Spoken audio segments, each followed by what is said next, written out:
Alors, dans son dernier rapport semestriel sur la stabilité financière, la BCE tire la sonnette d'alarme sur plusieurs points qui pourraient justement fragiliser cette stabilité en zone euro. Bonjour Xavier. Bonjour David. Vous qui n'êtes pas fragile, comment ça va? Ça va bien pour un lundi. Économiste et directeur principal de l'OFCE. La BCE, donc, dans ce rapport semestriel, elle est confiante sur la reprise économique, mais elle met en garde les États et aussi les banques et un peu tout le monde sur notamment, pas seulement, mais des risques. Elle n'emploie pas le mot faillite, mais des hausses. Elle dit quoi d'insolvabilité entreprise, ce qui vaut à peu près à la. Oui, de prêts non performants. Voilà, oui, mais ce qui équivaut à peu près à la même chose. D'un banquier central, c'est un prêt non performant. Voilà. NPL. Mais est-ce que, en même temps, ce mur de faillite est largement écarté de plus en plus, qu'on n'a pas vu jusqu'à présent, et qui est de plus en plus écarté par bon nombre de banquiers ou d'experts? Qu'est-ce qu'elle nous dit là concrètement sur les entreprises? Il y a ce risque de faillite. Effectivement, il y aura des faillites, mais sectorielles, ponctuelles. Mais ce mur-là, on ne le voit pas aujourd'hui. Pourquoi est-ce qu'elle nous met en garde, elle nous alerte? Oui, alors, elle est un peu chafouin, la Banque centrale. Chafouine. Voilà, chafouine. Elle est un peu dans son rôle. C'est un mot qui se féminise. Parce que c'est un moment où on attend la reprise, où on espère sortir de cette année qui a été assez désagréable, on va dire, et pénible. Et là, la Banque centrale, elle nous dit oui, mais bon, attention, il y a quand même tout un tas de soucis qui vont arriver, et donc il faut être très prudent. Et puis avec un certain nombre de... Alors, enfin, là où il y a un côté... bon, c'est assez intéressant, mais il y a un côté aussi, elle est très préoccupée par la question de la stabilité du système financier. C'est son rôle. Hein. Oui, en même temps, oui. Hein. C'est inhérent à son rôle. Hein. Mais, vous voyez, en plaçant la question de la stabilité du système financier un peu comme disjointe de la question de la santé de l'économie globale. Donc, à la limite, une économie qui va mal avec un système financier qui va bien, ça lui va. C'est un peu le message qu'elle tente à passer.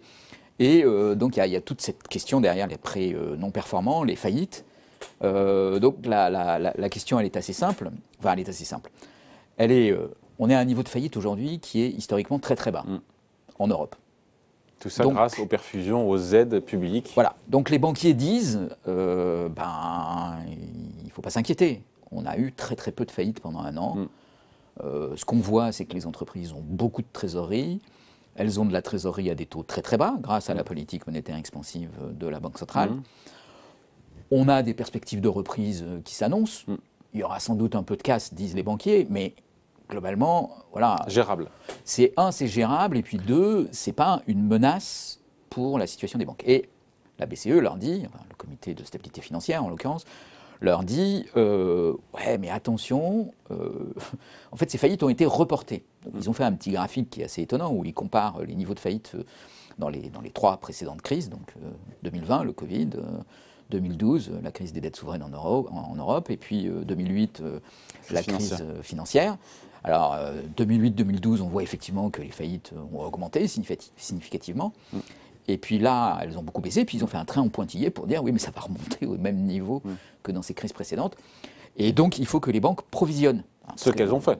Et non, justement. Pas assez. Elles n'ont pas provisionné parce que, qu'est-ce qu'elles ont fait? Elles ont constaté qu'il y avait des taux de faillite qui étaient plutôt bas et qu'il n'y avait pas besoin d'être excessivement prudent. Parce que les banques, elles n'aiment pas provisionner. Parce que provisionner, pour elles, ça veut dire... moins de bénéfices. Moins de bénéfices, moins d'activité, un coût du capital plus élevé. Voilà, et donc c'est... Il y a comme des centaines de millions d'euros qui ont été passés en provision par les banques françaises depuis maintenant plusieurs mois. Non, mais attention, les banques françaises et les banques européennes provisionnent, mais elles ont moins provisionné. Ouais. En tout cas, du point de vue du comité de la stabilité financière, elles n'ont pas provisionné à hauteur de la vague de faillite qui, d'après le comité de stabilité financière, s'annonce. Pourrait, enfin, ils sont un peu plus affirmatifs que ça. Ils disent, ça va venir, c'est une vague qui arrive, alors que le secteur bancaire, par exemple, dit, oui, enfin, pour le moment, on ne l'a pas vu, il y a des dispositifs gouvernementaux. Mais peut-être que ce que la BCE, Xavier, demande en creux au gouvernement, c'est justement de ne pas retirer trop vite ses aides publiques. C'est ça aussi peut-être le message, le signal qui est envoyé. C'est la clé de cette histoire. Message entendu quand on écoute le gouvernement français. Mais même dans tous les gouvernements en Europe. Aussi, ouais. Mais du coup, ce que disent les banquiers, c'est que comme les gouvernements ont compris et qu'ils vont prendre des mesures qui vont empêcher les faillites, il n'est pas nécessaire pour le système financier de provisionner ces faillites qui sont prises en charge par quelqu'un d'autre. Ça serait avoir une double protection. ceinture et bretelles. Et comme derrière cette ceinture et bretelles, il y a moins de résultats pour les banques, vous imaginez bien que cette prudence excessive, ils n'ont pas envie de la payer, eux. Voilà. Ouais. Et c'est pour ça que la Banque centrale, elle est un peu chafouine dans tout ça, parce qu'elle est un peu sur le thème, bon, oui, ça va s'améliorer, oui, ça a été dur, mais le pire est à venir. Et là, voilà, c'est pas un message très positif, parce que, en plus, vous voyez, elle dit, le pire est à venir, donc il faut que le système bancaire se prépare au pire. Elle ne dit pas, il faut tout faire pour empêcher le pire, ou le... Enfin, elle ne décrit pas un scénario optimiste pour elle parle de fardeau de la dette. Elle parle de fardeau de la dette des entreprises. Et là, je me suis dit, mais lesquelles sont visées? Ben oui, c'est ça la question. Alors, fardeau de la dette des entreprises, c'est un peu bizarre. Il y a eu beaucoup de liquidités injectées. Les entreprises se sont beaucoup endettées. Elles ont pris beaucoup de cash pour se retrouver en situation de sécurité. Ça, c'est une espèce de leçon que les entreprises ont tirée de 2008 et de 2012. Bonne leçon, ça, pour le coup. Oui, c'est que quand on vous propose du cash à zéro, il faut le prendre. Et puis, on ne sait jamais. Voilà. Et si vous ne l'utilisez pas, vous l'utiliserez pour rembourser votre dette, et puis c'est tout. Et c'est pas grave, mais il vaut mieux avoir du cash au moment où on vous le propose que d'en manquer quand on ne vous en propose plus. Voilà. Donc ça, c'est une grande règle pour un directeur financier qui a vécu 2008 et 2012. Elles ont du cash, elles ont aussi substitué le financement habituel par obligation sur des marchés obligataires qui étaient moins intéressants vers du financement bancaire, puisqu'il y avait une abondance de liquidités et que les banques prenaient. Donc la dette, elle a augmenté, mais la situation financière des entreprises, elle n'est pas dramatique. Elle n'est pas dramatique, elle n'est pas désastreuse. Voilà, on vit dans un monde compliqué, on a passé une crise compliquée. C'est vrai que ce pessimisme surprend quand même. D'autant que ça ne s'arrête pas uniquement aux entreprises, aux faillites potentielles. Elle s'inquiète aussi de l'euphorie ambiante sur les marchés financiers. Oui. Elle parle de remarquable exubérance. Ça nous rappelle la fin des années 90 avec Alan Greenspan qui avait parlé d'exubérance irrationnelle 5 ans avant que le marché action américain explose au début des années 2000. Et donc elle nous dit même redouter carrément une correction boursière. Oui, et là aussi, il y a cette espèce de côté un peu... C'est pour pas qu'on vienne lui dire un jour... qu'elle puisse dire un jour, je vous avais dit qu'il y avait des risques quand même. Hein, il y a plusieurs choses qu'on peut voir derrière. Ça peut être un peu de la mauvaise humeur et un côté un peu très retenu par rapport à ce qui pourrait se passer. Ça peut être pour préparer des politiques monétaires à venir, en disant, voilà, on est quand même très attentif à tous les risques et on est prêt à intervenir si jamais il y avait un risque de stabilité financière, malgré toutes nos alertes. Si les banques sont dans une situation où elles ne sont pas assez provisionnées, on inondera de liquidités pour qu'elles s'en sortent. Enfin, donc, voilà, c'est le côté, on peut voir ça aussi comme un côté un peu responsable, disons, de la Banque centrale. On pourrait dire, on vous aura prévenu, voilà. Oui, et puis qui ne dit pas on est revenu à la normale.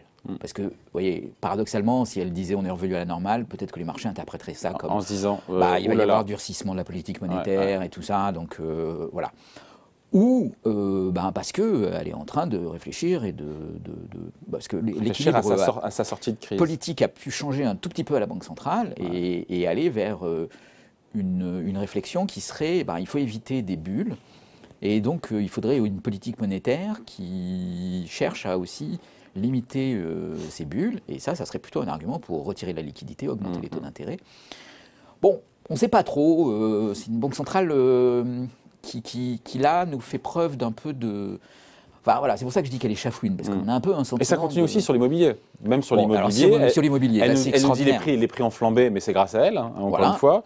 Et elle dit les prix pourraient être surévalués avec un risque de correction brutale, là aussi. Alors, en plus, elle nous dit des choses qui sont quand même... Enfin, bon, c'est assez rigolo quand on lit entre les lignes, parce qu'elle dit, voilà, l'immobilier de bureau, les prix se sont effondrés. Alors, il y a des problèmes, du coup, pour tous les intervenants dans l'immobilier de bureau, parce que ils vont avoir des problèmes de patrimoine et de dette dans ce secteur.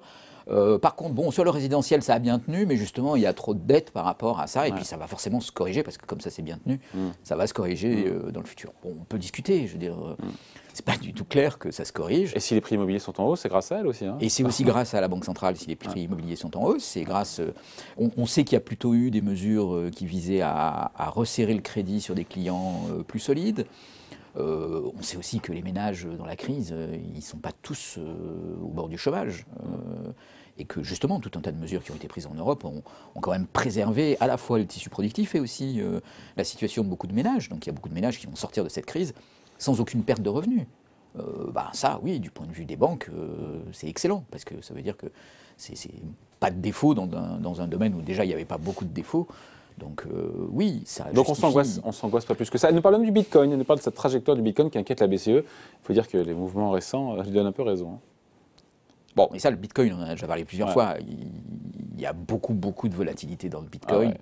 Le Bitcoin est perdre 50% quelques jours. ovni financier. Voilà. Il y a une phrase un peu bizarre, hein, c'est que donc là aussi, la Banque centrale s'inquiète de l'éclatement de ces bulles et de à quoi ça pourrait conduire en matière d'instabilité financière. Donc là, on dit, oui, on pense à 2001, l'éclatement de la bulle Internet. Surtout que dans le Bitcoin, il y a le Bitcoin, mais derrière, il y a aussi un certain nombre de valeurs tech qui elles-mêmes sont aussi assez volatiles et qui sont retrouvées un peu corrélées avec les évolutions du Bitcoin. Bon, c'est un peu bizarre, mais enfin, c'est les mêmes acteurs de marché, en fait, qu'il y a derrière tout ça. Et puis alors, la Banque centrale, elle nous dit un truc très bizarre, c'est que, oui, ça nous rappelle des bulles passées, celles du XVIIe siècle. Sur la tulipe. Sur la tulipe. Et alors, en disant, donc c'est des bulles qui finissent mal. Alors, non, mais surtout, elle nous dit, la bulle du Bitcoin, aujourd'hui, elle éclipse ces bulles anciennes, par son côté exubérant. Ouais. Donc, ce à quoi elle fait référence, c'est les augmentations de prix qu'on observe sur ces actifs, effectivement. Des taux de croissance, à plusieurs chiffres, quoi, sur quelques mois. C'est des choses qu'on avait effectivement déjà vues au moment de la bulle des tulipes et qu'on revoit ici. Et puis elle nous dit une phrase bizarre, mais qui est tout à fait exacte, qui est de dire « Mais il ne faut pas oublier que ces bulles n'ont eu aucune conséquence. » Ah, donc tout va bien alors. Donc, elle n'est pas à l'abri d'une contradiction. Là, oui, on est un peu pris dans cet esprit un peu chafouin, c'est-à-dire que... Bon, donc on prend tout ça avec des pincettes. Encore une fois, vous voulez en parler parce que c'est quand même le rapport semestriel sur la stabilité financière et c'est intéressant de voir quels sont les signaux d'alerte. Mais on prend ça aussi avec des pincettes au final, que ce soit sur les failles d'entreprise, la surévaluation et les bulles sur les marchés financiers, l'immobilier. Hein.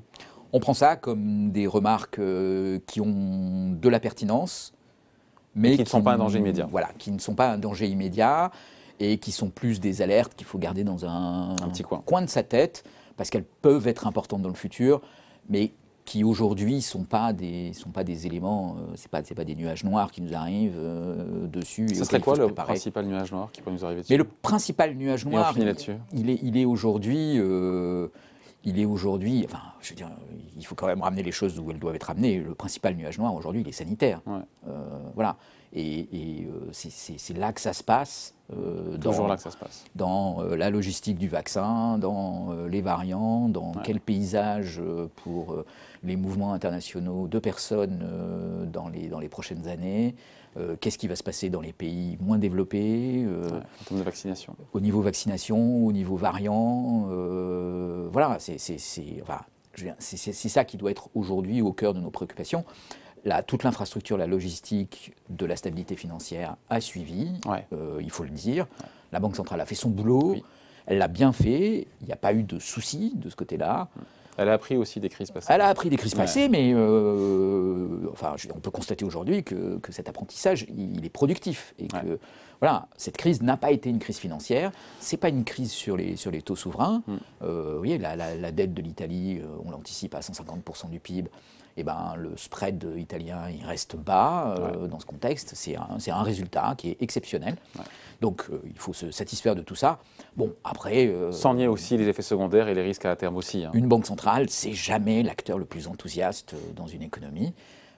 Donc, elle est à sa place. C'est un petit peu comme vous vous rappelez peut-être dans votre jeunesse, le Muppet Show. Voilà, c'est les deux dans votre jeunesse à vous voulez dire. C'est les deux petits vieux qui font des remarques. Les grincheux. Voilà, les grincheux, qui font des remarques qui sont justes, mais qui ne doivent pas non plus empêcher le spectacle de continuer.